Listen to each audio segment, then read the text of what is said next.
Bonsoir à tous. Je voudrais, dans cette nouvelle année qui commence, je voudrais faire un souhait pour ceux qui sont là. Et je crois que ça va être le plus grand des souhaits qu'on peut souhaiter à quelqu'un. Je souhaiterais que dans cette nouvelle année, tu rencontres Dieu. Je crois que c'est la plus belle des choses qu'on peut faire un jour.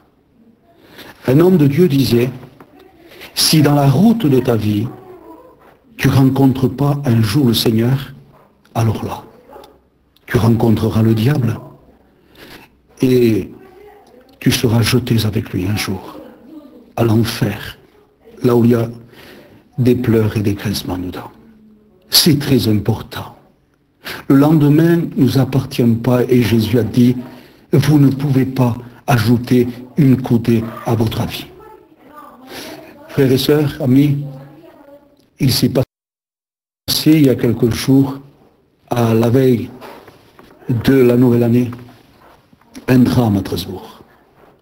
J'ai appelé les serviteurs de Dieu qui étaient proches de la famille de cet homme de 38 ans qui est mort, poignardé de 18 coups de poignard. Et ces serviteurs de Dieu disaient, Pachai, c'est horrible, c'est terrible. Ce jeune garçon de 38 ans, qu'il était envié de tous, qu'on a parlé avec lui quelquefois en nous disant qu'il fallait arrêter la vie, il fallait rencontrer avec le Seigneur, qu'il fallait venir au Seigneur. C'est ce jeune de 38 ans, il nous disait, oui, j'arrêterai un jour. Cet homme de 38 ans, c'était le Superman un peu de tout ce qui était là-bas. Un caïd, un homme envié, un homme qui avait tout. Vraiment, un homme. Un homme. Et Pachai, je l'ai vu mourir devant mes yeux. Il est mort dans mes bras. Et quand je lui disais, Jésus est là, Jésus est là, Jésus est là, et je regardais ses yeux qui brillaient, mais il était en train de mourir. Et il a parti. Ami, je mourrai avec mon cœur, que tu prennes conscience que le lendemain ne nous appartient pas et qu'il faut dans cette année, que peut-être cette année va être mauvaise et peut-être que dans cette année on ne sera plus. Mais je te souhaiterais de tout mon cœur de le rencontrer. J'aimerais maintenant avec vous ouvrir la première épître de Corinthiens, chapitre 1 et verset 18. J'aimerais vous parler de la croix. La croix qui a été mal comprise, la croix qui a été placée dans des endroits qui ne servaient à rien. Alors je lis pour vous maintenant. Car, disait l'apôtre Paul, car la prédication de la croix, elle est une folie pour ceux qui périssent. Mais pour nous qui sommes sauvés, elle est une puissance de Dieu. Amen.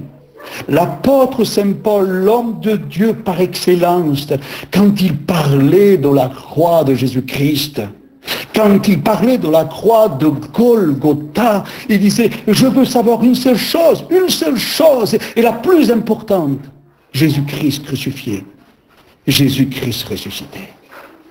Et l'apôtre Saint Paul va rencontrer des personnes que la croix pour eux a été une folie. Et c'est vrai qu'à travers tous les âges, la croix n'a pas été comprise, a été une folie, il a été placé dans des endroits terribles.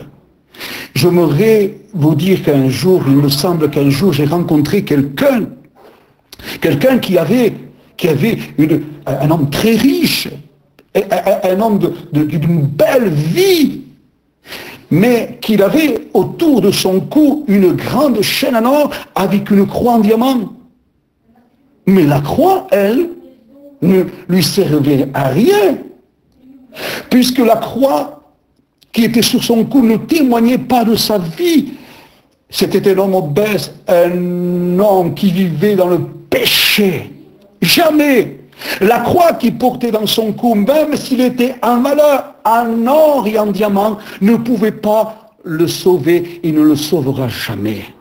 Vous imaginez quelle folie pour cet homme d'espérer que la croix en or ou en diamant, grande valeur, qui ne pouvait rien faire pour lui. Nous rencontrons la croix dans des endroits perdus aussi. Dans des chemins de campagne, dans des chemins où il y a un croisement de route, nous avons une croix dressée en fer, dans des endroits perdus, mais elle ne sert à rien, cette croix. Mais quelle folie! Dans un endroit perdu. La croix, avec le respect que je vous dois, on la rencontre aussi dans des cimetières, dans des tombes, dans des pierres tombales. Et il y a une croix dressée là. Et l'on signe ensuite, en dessous, c'est écrit « regret éternel ». On se rend compte que certaines personnes meurent sans Dieu et qu'ils ont une croix, elle ne sert à rien. Quelle folie de mettre une croix pendant que des hommes ont parti sans Dieu, sans se repentir. Mais quelle folie la croix! Quelle folie la croix! Je voudrais vous témoigner de la folie de Adolf Hitler dans la Deuxième Guerre mondiale, en 1939-1945. Il a élevé la croix gammée, la Vastika. La Vastika, c'est la croix gammée, qui signifie la croix cassée. Mais au nom de cette croix gammée, écoutez, il a fait mourir au nom de cette croix gammée plus de 50 millions de personnes. 6 millions de juifs brûlés dans des fours crématoires et dans la chambre à gaz.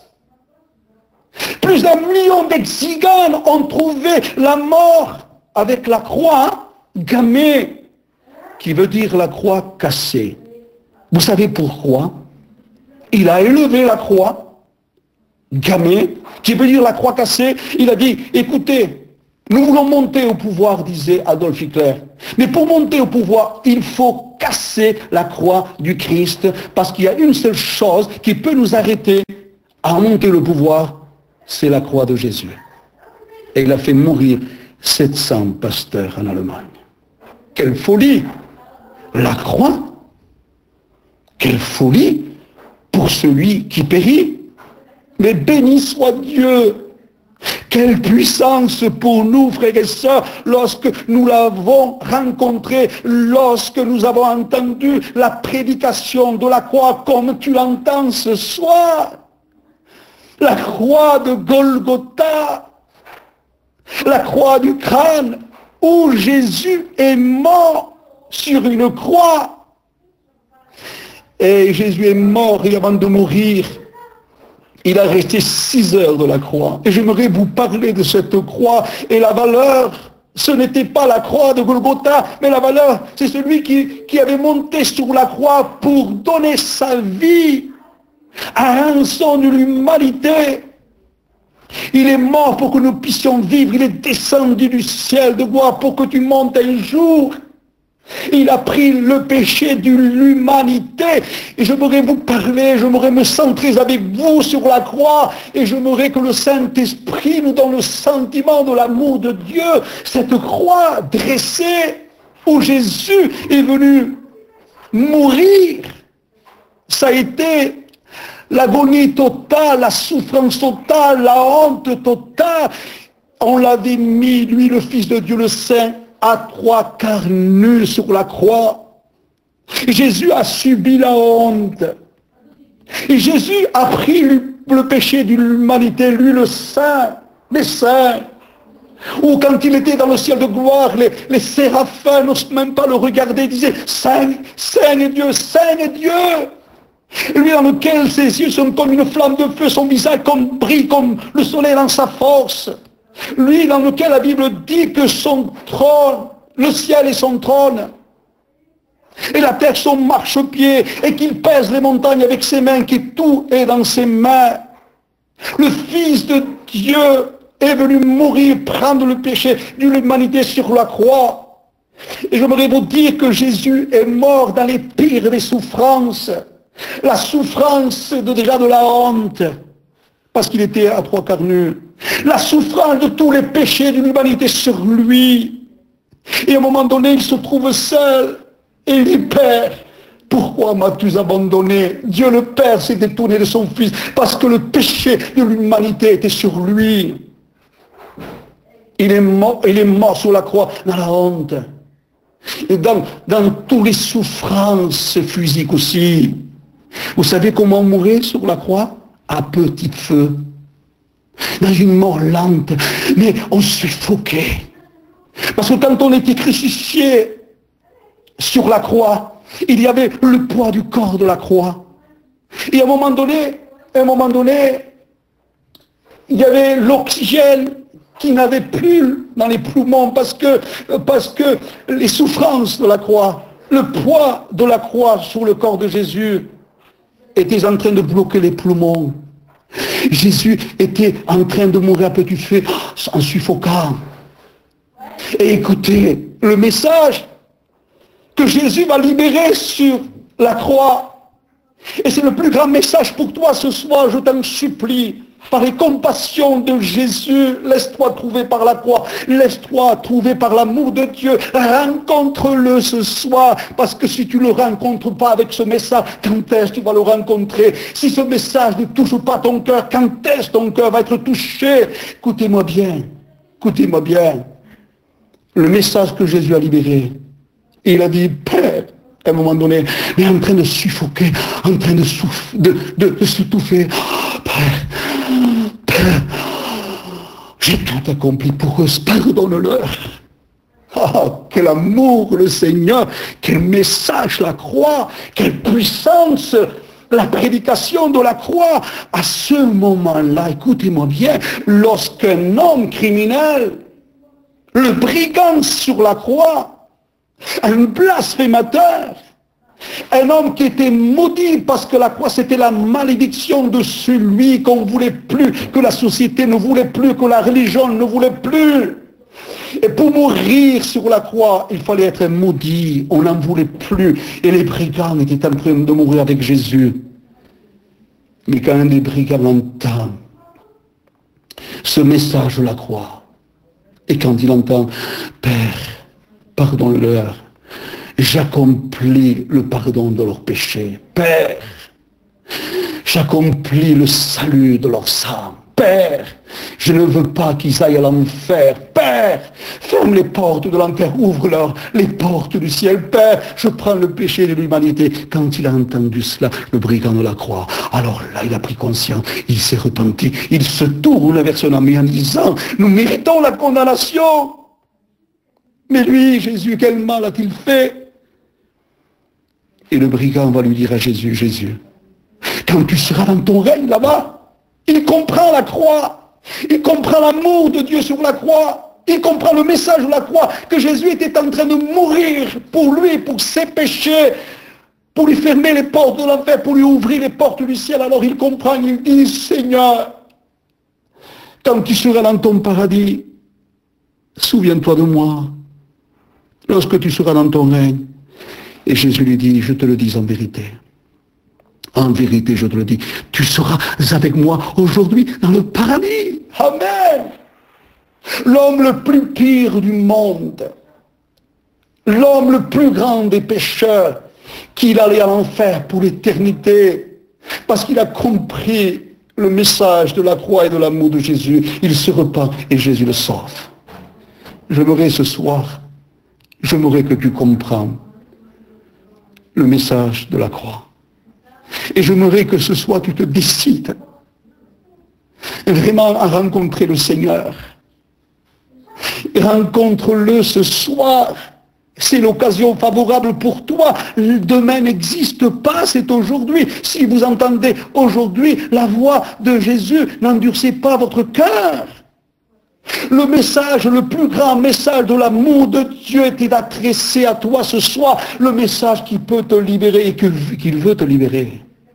Qu'il veut te sauver, qu'il veut pardonner tes péchés, qu'il veut te guérir, qu'il veut te délivrer de l'emprise diabolique, satanique avec tous les démons. Je t'en supplie par les compassions de Jésus. Repens-toi. Humilie-toi devant la grandeur de l'amour de Dieu sur la croix. La croix, quelle puissance! J'ai rencontré un jour 2 hommes qui ont été pour moi des modèles exceptionnels. Et quand ces hommes ont rencontré le Seigneur avec le message ensuite que leur Seigneur nous a donné, ils ont bouleversé le monde entier. Le premier, c'était notre père spirituel Manico. Manico, c'était quelqu'un de dur comme du fer, comme du béton. Nous voulons, se moquant même des chrétiens, ne voulons pas l'évangile, un catholique à mort, un homme dur, que personne ne pouvait le changer. Un jour, il reçoit la vision de la croix. Il nous avait dit à nous, quand le Seigneur s'est révélé à moi, dans cette vision de la croix, il m'a montré la croix. Il m'a montré son amour, qu'il mourait pour moi sur la croix du calvaire. Et alors là, j'ai reconnu mon péché, je me suis repenti. Et pendant 3 jours, je ne faisais que pleurer. Pendant 3 jours, je ne mangeais plus. Ça a été la délivrance pour moi.